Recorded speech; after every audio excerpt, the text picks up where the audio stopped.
हमारी उम्रें क्यों छोटी हैं? समंदरों में इंतहाई गहराई में टोरीटॉप्सिस डोहरनाई नाम की एक जेलीफिश पाई जाती है। ये इस वक्त जमीन की वाहिद लाफानी इमॉर्टल मखलूक है। इसे मौत नहीं आती और ये अजल से अब तक कायम रहती है। ये जेलीफिश 95% पानी से बनी है। इसका दिमाग, दिल और फेफड़े नहीं है। जिस्म में सिर्फ एक ट्यूब है जिसके जरिए ये खुराक लेती और बाहर निकालती है। टी डोहरनाई अपना हयातियाती अमल मुकम्मल करके बूढ़ी होती है। समंदर के अंदर गहराई में चट्टानों के साथ चिपक जाती है और फिर अचानक इसका बूढ़ा जिस्म अंगड़ाई लेकर दोबारा जवान हो जाता है और ये एक बार फिर पानी में तैरना शुरू कर देती है। साइंसदान मुद्दत से इसके डीएनए पर तहकीक कर रहे हैं। इसके लाफानी होने की वजूहात तलाश कर रहे हैं। उनका दावा है, हम जिस दिन जेलीफिश का डीएनए समझ गए, हम उस दिन इंसान को भी लाफानी बना देंगे। लेकिन ये मौजिजा कब वकूअ पज़ीर होगा, हम सरे दस्त कुछ नहीं कह सकते। ताहम दो चीजें साबित हो रही हैं। अल्लाह ताला ने कुरान मजीद में फरमाया, और हमने हर जानदार चीज को पानी से जिंदगी बख्शी। सूरह अंबिया आयत नंबर 30। टोरीटॉप्सिस डोहरनाई ने ये हकीकत साबित कर दी, हयात पानी से पैदा हुई। और दूसरा, अगर जिंदगी जमीन से खत्म भी हो जाए तो भी ये जेलीफिश के जरिए दोबारा जन्म ले लेगी और जमीन की रंगारंगी एक बार फिर शुरू हो जाएगी। आपके लिए शायद ये बात नहीं हो, हम जमीन पर हयात का 5वां बाब हैं। हमसे पहले इस जमीन से 4 मरतबा जिंदगी खत्म हो चुकी है और ये मुकम्मल खात्मे के बाद एक बार फिर दोबारा सर उठा लेती है। जिंदगी जमीन से 4थी मरतबा आज से 65 मिलियन साल पहले खत्म हुई थी। आसमान से दो हैकल शहाब साकिब टूटकर जमीन पर गिरा था और उसने जमीन से जिंदगी का सफाया कर दिया था। मैक्सिको खलीज की पैदाइश और डायनासोर्स का खात्मा उसी हादसे का नतीजा था। लेकिन जिंदगी ने एक बार फिर आंख खोली और ये आहिस्ता आहिस्ता चलती हुई 2022 तक पहुंच गई। यहूदियों का अकीदा है, वक्त का मौजूदा सिस्टम सिर्फ 6000 साल तक मुहित है और इंसान ने 5759 साल गुजार लिए हैं। बाकी सिर्फ 221 साल बचे हैं। उनके बाद एक बार फिर कयामत आएगी और कयामत के बाद जमीन पर जिंदगी का एक और सिलसिला शुरू हो जाएगा। ये बातें किस हद तक दुरुस्त हैं मैं नहीं जानता, लेकिन आज के आदादो शुमार बताते हैं पाकिस्तानियों की उम्रें बहरहाल सार्क के बाकी मुल्कों के शहरियों से कम हैं। हम पाकिस्तानियों की औसत उम्र 67.64 साल है, यानी तकरीबन 68 साल, जबकि हमारे मुकाबले में भारतीय शहरियों की औसत उम्र 70.5 साल, बांग्लादेश 73.5 साल, भूटान 73.5 साल, नेपाल 71 साल और श्रीलंका की औसत उम्र 77.5 साल है। हम अगर इन आदाद शुमार को थोड़ा सा फैला लें तो हांगकांग के लोगों की औसत उम्र दुनिया में सबसे ज्यादा है। इस छोटे से मुल्क में लोग अमूमन 85 साल जिंदा रहते हैं। जापान में 85, मकाओ में 84, स्विट्जरलैंड में 84 और सिंगापुर में औसत उम्र 84 साल है। यूं ये 7 मुल्क दुनिया में औसत उम्र के लिहाज से बुलंद तरीन हैं, जबकि दुनिया के 25 मुल्कों के शहरी 80 से 84 साल जिंदा रहते हैं और 39 मुल्कों की औसत उम्र 80 साल है। हम अगर इन आदादो शुमार का तज्जिया करें तो हमारी उम्रें यूरोप, अमेरिका और फार ईस्ट के ममालिक से भी कम हैं और हम सार्क मुल्कों में भी पस्त तरीन मुकाम पर हैं। हांगकांग के लोग हमसे 18 साल ज्यादा जिंदा रहते हैं। हम सार्क ममालिक के दूसरे शहरियों के मुकाबले में भी 5-10 साल जल्दी लुढ़क जाते हैं। क्यों? मैं ज्यादा वजूहात नहीं जानता, लेकिन जहाँ तक उमूमी तासुर है, हमारी औसत उम्र में कमी की 6 मोटी मोटी वजूहात हैं।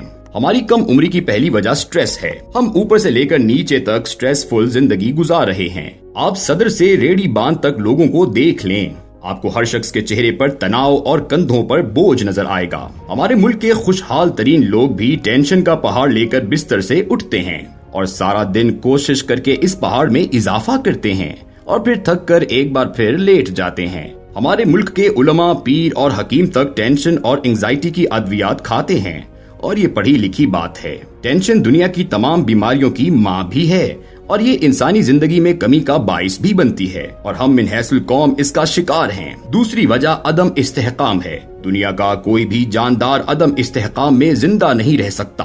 हम इंसानों को अल्लाह ताला ने दिमाग भी दे रखा है।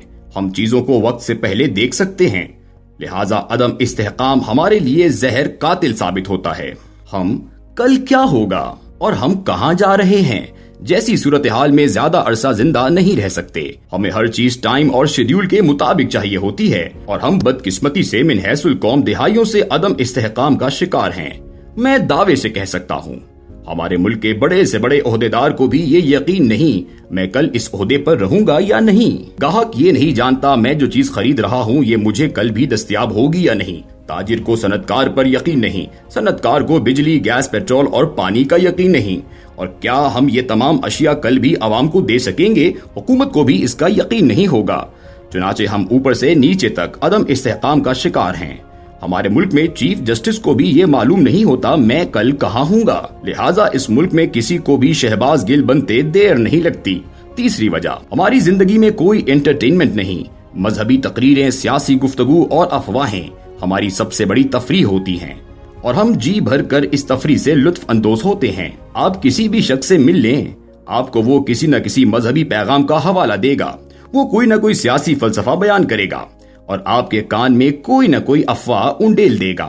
ہمارے لوگوں کو یہ تک معلوم ہے chief justice of Pakistan Imran Khan کو معاف کر دیں گے، صدر اکتوبر میں وزیر اعظم سے اعتماد کا ووٹ لیں گے اور آصف علی زرداری آرمی چیف کو زبردستی ایکسٹینشن دلوا دیں گے۔ اور لوگ یہ بھی جانتے ہیں ہمارے موجودہ سیلاب قدرتی نہیں ہیں، ہمیں ایک عالمی سازش کے ذریعے پانی میں ڈبویا گیا۔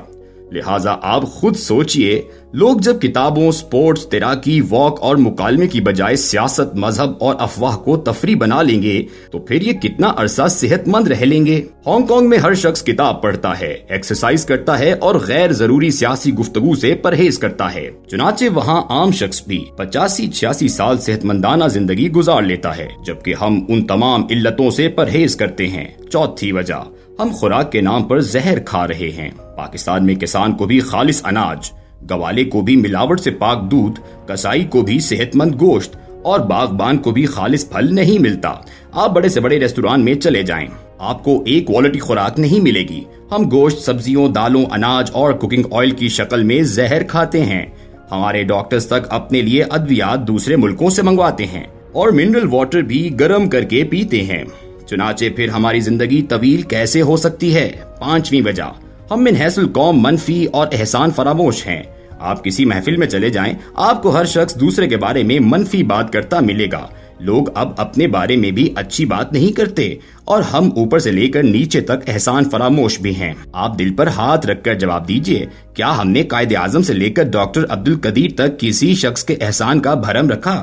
کیا ہم نے اپنے اوپر احسان کرنے والے کسی شخص کی عزت کی؟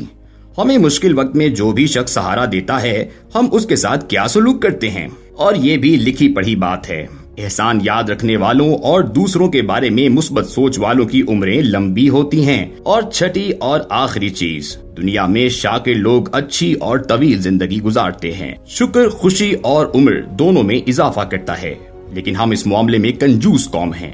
ہمیں جو مل گیا ہم اس کا شکر ادا نہیں کرتے اور پوری زندگی اس کے پیچھے دوڑتے رہتے ہیں جو ہمیں نہیں مل سکا۔ چنانچہ پھر ہماری زندگی میں برکت کہاں سے آئے گی؟ آپ بھی اگر اپنی زندگی میں یہ 6 تبدیلیاں کر لیں تو آپ بے شک جیلی فش نہیں بنیں گے۔ آپ انشاءاللہ ہانگ کانگ کے کروڑوں وانگ اور چائے کی طرح 85 سال تک صحت مند اور خوشگوار زندگی ضرور گزار لیں گے۔